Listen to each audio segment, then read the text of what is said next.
ଚୋରା ଷଣ୍ଢ ବୁହା ବୋଲେରୋ ଗାଡ଼ି ସୁକିନ୍ଦା ରାଜପଥରେ ଓଲଟି ଦୁର୍ଘଟଣାଗ୍ରସ୍ତ। ସୁକିନ୍ଦା ଥାନା ଅନ୍ତର୍ଗତ ସୁକିନ୍ଦା 53 ନମ୍ବର ଜାତୀୟ ରାଜପଥରେ ଗୁରୁବାର ଭୋର ସମୟରେ ଏକ ବୋଲେରୋ ଗାଡ଼ି ମଝି ଓ ପଛ ସିଟ୍କୁ କାଟି ବେଆଇନ ଭାବେ ଅତି ନୃଶଂସ ଭାବରେ ତିନୋଟି ବଡ଼ ବଡ଼ ଷଣ୍ଢଙ୍କ ମୁହଁ ଗୋଡ଼ ବାନ୍ଧି ଚୋରା ଚାଲାଣ କରୁଥିବା ବେଳେ ସୁକିନ୍ଦା ମୁଖ୍ୟ ରାଜପଥରେ ରଙ୍ଗ ରୁଟ୍ରେ ଆସି ରାଜପଥରେ ଥିବା ଏକ ବଡ଼ ଗାଢ଼ା ମଧ୍ୟରେ ଓଲଟି ପଡ଼ିଥିବା ଦେଖିବାକୁ ମିଳିଥିଲା। ସ୍ଥାନୀୟ ଲୋକେ ଏହି ଦୁର୍ଘଟଣା ଦେଖି ସୁକିନ୍ଦା ଦମକଳ ବାହିନୀର କର୍ମଚାରୀମାନଙ୍କ ସହିତ ଯୋଗାଯୋଗ କରିଥିଲେ।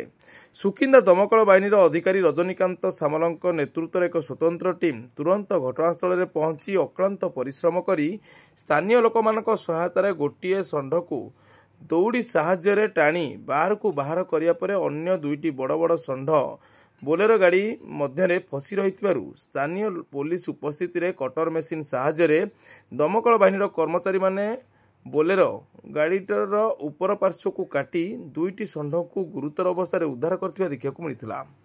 ଦୁର୍ଘଟଣାଗ୍ରସ୍ତ ବୋଲେରୋ ଚାଳକ ଘଟଣାସ୍ଥଳରୁ ଖସି ପଳାଇଥିବା ବେଳେ ପୋଲିସ ଦୁର୍ଘଟଣାଗ୍ରସ୍ତ ବୋଲେରୋ ଗାଡ଼ିଟିକୁ ଜବତ କରି ଘଟଣାର ତଦନ୍ତ ଆରମ୍ଭ କରିଛି ପୋଲିସ। ସ୍ଥାନୀୟ ଲୋକେ ପ୍ରଥମ ଥର ଏହି ଘଟଣା ଯାଜପୁର ଜିଲ୍ଲା ସୁକିନ୍ଦାରେ ଦେଖି ଚକିତ ହୋଇ ଦୁଃଖ ପ୍ରକାଶ କରିବା ସହିତ ଉତ୍ତେଜିତ ହୋଇଯାଇଥିଲେ। ସ୍ଥାନୀୟ ପୋଲିସ ଉତ୍ତେଜିତ ଲୋକମାନଙ୍କୁ ବୁଝାଇ ପରିସ୍ଥିତିକୁ ନିୟନ୍ତ୍ରଣ କରିଥିବା ଦେଖିବାକୁ ମିଳିଛି।